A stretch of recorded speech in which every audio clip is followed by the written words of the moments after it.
যার নেতৃত্বে জাতীয় ঐক্যফ্রন্ট গঠিত হলো, সরকারের সাথে সংলাপ হলো এবং বিরোধী দল বিএনপি নির্বাচনে এলো, শেষ পর্যন্ত সেই কামাল হোসেনই নির্বাচন করছেন না। কেন এই সিদ্ধান্ত? জানতে চাইলে সম্পূর্ণ ভিডিওটি শেষ পর্যন্ত দেখুন। 2 মামলায় 17 বছর সাজা মাথায় নিয়ে বিএনপি চেয়ারপারসন খালেদা জিয়া কারাবন্দী। দ্বিতীয় শীর্ষ নেতা তারেক রহমান দণ্ডিত হয়ে লন্ডনে নির্বাসিত জীবনযাপন করছেন। দলটির প্রথম সারির এমন কোনো নেতা নেই যাদের নামে একাধিক মামলা নেই। অনেকের মামলা শেষ পর্যায়ে রায়ের অপেক্ষা। এমতো অবস্থায় নিজেদের রাজনৈতিক ভবিষ্যৎ নিয়ে ঘোর অমানিসায় থাকা রাজপথের বিরোধী দল বিএনপিকে নির্বাচনে যাওয়ার ও ভোটের মাধ্যমে গণতন্ত্র পুনরুদ্ধারের স্বপ্ন দেখিয়েছিলেন ড. কামাল হোসেন, যিনি গণফোরাম সভাপতির পাশাপাশি সরকার বিরোধী বৃহৎ রাজনৈতিক মোর্চা জাতীয় ঐক্যফ্রন্টের শীর্ষ নেতা। এক দশক নির্বাচনী রাজনীতির বাইরে থাকা বিএনপিকে যিনি ভোটে যাওয়ার বিষয়ে উদ্ধৃত করেছেন, সেই কামাল হোসেনই ভোট করছেন না। ড. কামাল হোসেন যে একাদশ জাতীয় সংসদ নির্বাচনে অংশ নেবেন না, সেটি নতুন খবর নয়। তিনি আগেই বলে দিয়েছিলেন নির্বাচন করবেন না তিনি। তবে বিএনপি ও জাতীয় ঐক্যফ্রন্টের নেতাদের দাবি ছিল ড. কামাল হোসেন অন্তত একটি আসনে নির্বাচন করুক। খালেদা জিয়া নির্বাচন করতে না পারলে তার আসনে নির্বাচন করার প্রস্তাব ছিল কামাল হোসেনের টেবিলে। কিন্তু শেষ পর্যন্ত তিনি নিজে ভোট না করার সিদ্ধান্তে অটল থাকলেন। বুধবার বিকাল 5টা পর্যন্ত রিটার্নিং বা সহকারী রিটার্নিং কর্মকর্তাদের কাছ থেকে মনোনয়নপত্র সংগ্রহ ও জমা দেওয়ার শেষ সময় ছিল। সরাসরি ছাড়াও এবারই প্রথম অনলাইনে মনোনয়নপত্র জমা দেওয়ার সুযোগ রাখা হয়। জাতীয় ঐক্যফ্রন্টের শরিক দলগুলোর প্রার্থীরা মনোনয়নপত্র জমা দিলেও তালিকায় নাম নেই সংবিধান প্রণেতা ড. কামাল হোসেনের। শোনা যাচ্ছিল ড. কামাল হোসেন নির্বাচন না করলে তার মেয়ে ব্যারিস্টার সারা হোসেন ঢাকার একটি আসন থেকে ঐক্যফ্রন্টের ব্যানারে নির্বাচন করবেন। কিন্তু সেটিও হচ্ছে না। সারা হোসেনও নির্বাচন করবেন না। ড. কামাল কেন নির্বাচন করবেন না, এ বিষয়ে তার কাছে জানতে চায় বিবিসি। জবাবে কামাল হোসেন বলেন, মূল কারণ হলো আমার বয়স এখন 80-র উপরে হয়ে গেছে। 5 বছর আগেও যদি এই নির্বাচন হতো তাহলে হয়তো বিবেচনা করতাম, কিন্তু তখন যে ইলেকশনটা হওয়ার কথা সেটি তো হয়নি। রাজনীতি করছেন, সভা সমাবেশে যাচ্ছেন, তাহলে নির্বাচন নয় কেন? এমন প্রশ্নে জাতীয় ঐক্যফ্রন্টের শীর্ষ নেতা বলেন, রাজনীতির ব্যাপারে যতটুকু যা করার তা আমি করব, কিন্তু বয়সের কারণে নির্বাচন করা হয়ে উঠছে না। ড. কামাল হোসেনের চেয়ে বেশি বয়সেও দেশে বহু রাজনীতিবিদ নির্বাচন করছেন, যেমন জাতীয় পার্টির চেয়ারম্যান ও সাবেক রাষ্ট্রপতি হুসেইন মোহাম্মদ এরশাদ। এছাড়াও ড. কামালের চেয়ে বেশি বয়সে গতবার নির্বাচন করেছেন অর্থমন্ত্রী আবুল মাল আব্দুল মোহিত। এ বিষয়ে ড. কামাল হোসেনের বক্তব্য হচ্ছে, আমার দৃষ্টিতে আমি সেরকম কাউকে দেখি না যে সেই ধরনের রাজনীতি করছেন। হয়তো 2-1 জন থাকতে পারেন। মন্ত্রী এমপি হওয়ার ইচ্ছে নেই জানিয়ে ড. কামাল হোসেন বলেন, আমি আগেই বলেছি ব্যক্তিজীবনে আমার নতুন করে কোনো চাওয়া পাওয়া নেই। আমি চাই মানুষের মুক্তি। যে মুক্তির জন্য বঙ্গবন্ধু আজীবন সংগ্রাম করে গেছেন, জীবন দিয়েছেন, বঙ্গবন্ধুর একজন ক্ষুদ্র কর্মী হিসেবে আমিও মানুষের মুক্তি চাই। ভোটের অধিকার চাই, গণতন্ত্র চাই, চাই মৌলিক অধিকার।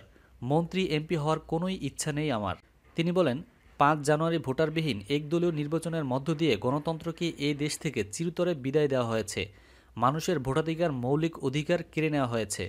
এরকম একটি পরিস্থিতিতে আমরা গণতন্ত্র, আইনের শাসন এবং ভোটাধিকার ফিরিয়ে আনতে সবাইকে নিয়ে একটি বৃহত্তর জাতীয় ঐক্য গড়ে তুলেছি। জাতীয় ঐক্যফ্রন্টের শীর্ষ নেতা বলেন, আমাদের লক্ষ্য দেশে গণতন্ত্র প্রতিষ্ঠা ও মৌলিক অধিকার নিশ্চিত করা। এরই অংশ হিসেবে সব প্রতিকূলতা সত্ত্বেও আমরা ভোটে অংশ নিচ্ছি। শেষ দিন পর্যন্ত ভোটে থাকব। এই নির্বাচনে আমি অংশ নিলাম কি নিলাম না এটি বড় বিষয় না। জানা গেছে, জাতীয় ঐক্যফ্রন্টের শীর্ষ নেতা ও গণফোরাম সভাপতি ড. কামাল হোসেন জাতীয় সংসদ নির্বাচনে অংশ না নিলেও ফ্রন্টের প্রার্থীদের পক্ষে প্রচারে অংশ নেবেন। বিশেষ করে ঢাকার আসনগুলোয় সরকার বিরোধী এ জোটের প্রার্থীদের জন্য নির্বাচনী সভা সমাবেশে অংশ নিয়ে ধানের শীষের পক্ষে ভোট চাইবেন। জানতে চাইলে গণফোরামের নির্বাহী সভাপতি অ্যাডভোকেট সুব্রত চৌধুরী বলেন, ঐক্যফ্রন্টের শীর্ষ নেতা ড. কামাল হোসেন প্রার্থী হচ্ছেন না, এ বিষয়ে বিভ্রান্তির অবকাশ নেই। তিনি বলেন, আমাদের সভাপতি জাতীয় ঐক্যফ্রন্টের নেতৃত্ব দিচ্ছেন, ফ্রন্ট তিনি পরিচালনা করছেন, নির্বাচনী প্রচারের নেতৃত্ব দেবেন।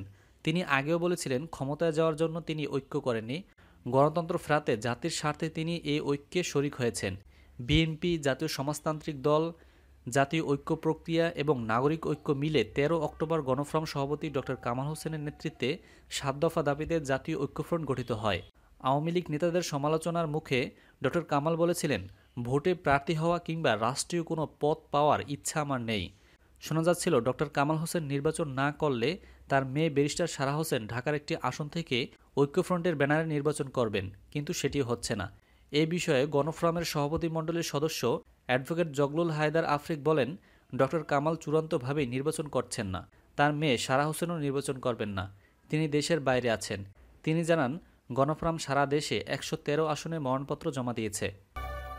বাংলাদেশের দুজন জনপ্রিয় ও প্রভাবশালী রাজনীতিবিদ আওয়ামী লীগের সাধারণ সম্পাদক ওবায়দুল কাদের ও বিএনপির স্থায়ী কমিটির সদস্য ব্যারিস্টার মওদুদ আহমেদ একই সংসদীয় আসন থেকে নিজ নিজ দলের প্রতিনিধিত্ব করেন। হেভিওয়েট এই দুই নেতার আসন একই, তা হল নোয়াখালী ৫। দুই ডাকসাইটের প্রার্থীর কারণে ফলাফল পাওয়ার আগ পর্যন্ত নোয়াখালী ৫ সংসদীয় আসনে আওয়ামী লীগ ও বিএনপির কোনো দলই জয়ের ব্যাপারে শতভাগ নিশ্চয়তা দিতে পারে না। নোয়াখালী ৫ আসনটি জাতীয় সংসদের ২৭৩ নং আসন। নোয়াখালী জেলার কবিরহাট উপজেলা এবং নোয়াখালী সদর উপজেলার নিয়াজপুর ইউনিয়ন ও অশ্বদিয়া ইউনিয়ন নিয়ে গঠিত এই নির্বাচনী এলাকার ভোটার সংখ্যা ৩,৩১,৭৩৫ জন। এই আসন থেকে ৫ বার এমপি নির্বাচিত হয়েছে ব্যারিস্টার মওদুদ আহমেদ। কম যান না বর্তমান সড়ক পরিবহন ও সেতুমন্ত্রী ওবায়দুল কাদেরও। তিনি এই আসন থেকে ৩ বার সংসদ সদস্য নির্বাচিত হয়েছেন। ১৯৯৬, ২০০৮ ও ২০১৪ সালের নির্বাচনে নোয়াখালী ৫ আসন থেকে জয়লাভ করেন ওবায়দুল কাদের। এর মধ্যে ১৯৯৬ ও ২০০৮ সালের নির্বাচনে দুবার মওদুদ আহমেদের সম্মুখ সমরে পরাজিত করেন তিনি। ১৯৯১ সালের পঞ্চম জাতীয় সংসদ নির্বাচনে প্রথমবারের মতো পরস্পরের মুখোমুখি হওয়ার পর ব্যারিস্টার মওদুদ আহমেদও দুবারই ওবায়দুল কাদেরকে পরাজিত করেন।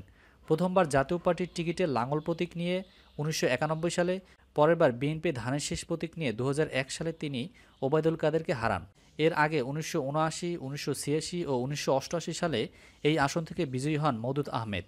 দীর্ঘদিন মন্ত্রিত্ব করার অভিজ্ঞতাও রয়েছে তার। শুধু অতীত রেকর্ডের কারণেই নয়, নিজ নিজ এলাকায় জনপ্রিয়তার কারণেও ওবায়দুল কাদের এবং ব্যারিস্টার মওদুদ আহমেদ স্থানীয় আওয়ামী লীগ ও বিএনপির অভিসাংবাদিক নেতা। নোয়াখালী ৫ আসন থেকে তারা দুজনেই নিজ নিজ দলের একক প্রার্থী। এছাড়াও তৃণমূল নেতারাও দুই দলের দুই হেভিওয়েট প্রার্থীকে নিয়ে দারুণ উজ্জীবিত। ওবায়দুল কাদের এবং ব্যারিস্টার মওদুদ আহমেদ দুজনই নির্বাচনকে সামনে রেখে এলাকায় পুরোদমে গণসংযোগ চালিয়ে যাচ্ছেন। প্রচারণার অংশ হিসেবে ওবায়দুল কাদের গত এক দশকে নিজ নির্বাচনী এলাকার উন্নয়ন প্রচারে গুরুত্ব দিচ্ছেন। এলাকার উন্নয়ন এবং জাতীয় পর্যায়ে গুরুত্বপূর্ণ পদে থাকা সত্ত্বেও নিয়মিত এলাকায় এসে সভা সমাবেশ প্রভৃতিতে অংশগ্রহণের কারণে এলাকায় তার জনসমর্থন রয়েছে। এছাড়া নোয়াখালীতে স্থানীয় আওয়ামী লীগের নেতাকর্মীদের ঐক্য ও সংহতি ওবায়দুল কাদেরের জন্য ইতিবাচক বলে ধরা হচ্ছে।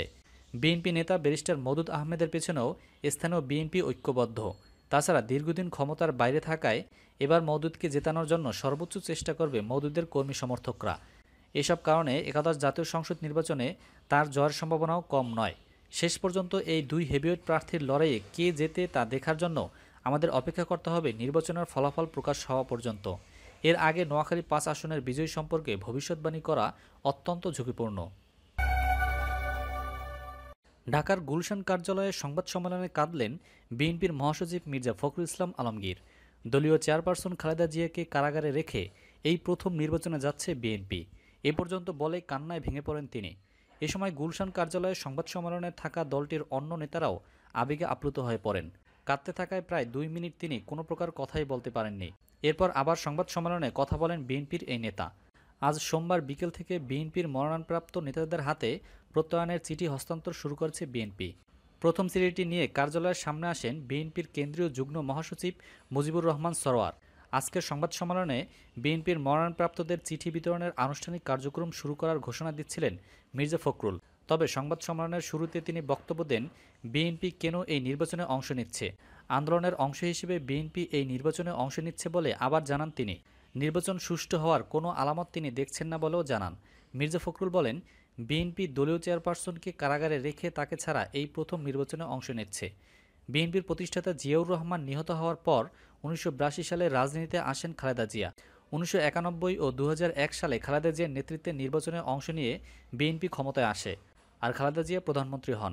কিন্তু ২০১৮ সালের ৮ ফেব্রুয়ারি দুর্নীতির একটি মামলায় সাজাপ্রাপ্ত হয়ে কারাবন্দী হন খালেদা জিয়া। এখনও তিনি জেলে আছেন। এই নির্বাচনে তার অংশগ্রহণ অনেকটাই অনিশ্চিত। খালেদা জিয়া ৩টি আসনে দলের প্রার্থী হচ্ছেন বলে বিএনপি থেকে জানানো হয়েছে। এগুলো হলো ফেনী ১, বগুড়া ৬ ও বগুড়া ৭। অন্যদিকে মনোনয়নপত্রের স্বাক্ষরের জন্য কারান্তিন বিএনপি চেয়ারপারসন খালেদা জিয়ার কাছে জেলের ভিতরে মনোনয়নপত্র পাঠানো হয়েছে। আজ সোমবার সকালে বিএনপির পক্ষ থেকে মনোনয়নপত্র দুটি পাঠানো হয়। খালেদা জিয়ার জন্য এবার ফেনী ও বগুড়ার ২ আসনে মনোনয়নপত্র কেনা হয়েছে। কারাবিধি অনুযায়ী কোনো কারাবন্দী যদি নির্বাচনে অংশগ্রহণ করতে চায় তাহলে তার কাছে কারা কর্তৃপক্ষের মাধ্যমে মনোনয়নপত্র পাঠাতে হয়। বন্দির স্বাক্ষর শেষে যাচাই বাছাই করে আবার সেই মনোনয়নপত্র ফেরত দেয় কারা কর্তৃপক্ষ। চলতি বছরের ৮ ফেব্রুয়ারি জিয়া এতিমখানা দুর্নীতি মামলায় বেগম জিয়াকে ৫ বছরের কারাদণ্ড দেন আদালত। ওই দিনই পুরান ঢাকা নাজিমউদ্দিন রোডের পুরনো ঢাকা কেন্দ্রীয় কারাগারে নেওয়া হয় বেগম জিয়াকে। এরপর থেকে গত ৯ মাস ধরে কারাগারে আছেন বিএনপির চেয়ারপারসন। একই মামলায় বেগম জিয়ার বড় ছেলে ও বিএনপির সিনিয়র ভাইস চেয়ারম্যান তারেক জিয়াসহ ৫ জনকে ১০ বছর করে কারাদণ্ড ও অর্থদণ্ড দেওয়া হয়। বিনোদন জগৎ ও সাম্প্রতিক ঘটে যাওয়া সকল প্রকার আপডেট খবরাখবর সবার আগে পেতে আমাদের RS ভয়েস টিভি চ্যানেলটি এখনই সাবস্ক্রাইব করে আমাদের সাথেই থাকুন।